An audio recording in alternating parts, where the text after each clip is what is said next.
Et la démission du président Bouteflika qui fait l'objet de débats dans les parutions de ce jour au Burkina Faso, ainsi que les violences intercommunautaires survenues à Arbinda dans le Soum. La revue de presse avec Aimé Solange Guigma.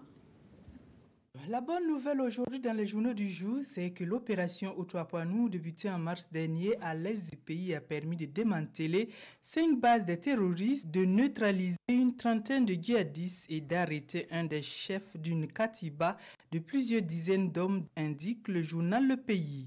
La mauvaise nouvelle, c'est qu'après Yirgou, c'est le tour de Arbinda, dans la province du Soum, de connaître des violences intercommunautaires. Des affrontements qui font 8 morts, relève l'observateur Palga.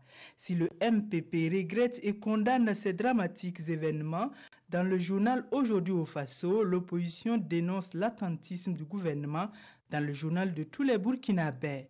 Les porte-paroles du CEFOP invitent donc le gouvernement à anticiper les affrontements communautaires dès que des prémices sont visibles. Autre actualité, Bouteflika jette finalement l'éponge. Le président algérien Abdelaziz Bouteflika a remis sa démission au Conseil constitutionnel hier mardi 2 avril 2019, rapporte Sidoya. Une victoire d'étape d'après le journal Le Pays qui salue au passage la vigilance et la détermination des Algériens qui font preuve d'une extraordinaire lucidité et d'une maturité politique et qui souhaitent par ailleurs une rupture.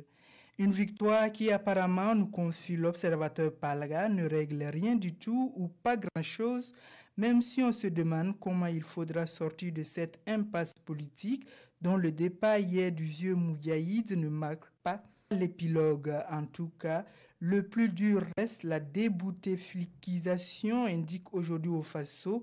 Le temps de la fête sera donc de plus courte durée dans les rues d'Alger, car après la démission de Bouteflika s'ouvre réellement le boulevard de la vraie épreuve de la maturité du peuple algérien, renchérit ce journal, qui signifie par ailleurs que la plupart des peuples qui ont fait partie leur président ont échoué à cet examen final, celui qui irait jusqu'aux traces de l'ancien système pour réinstaller la nation de leurs rêves.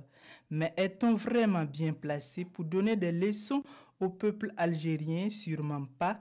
Que l'histoire continue donc sa ronde, martèle ce journal.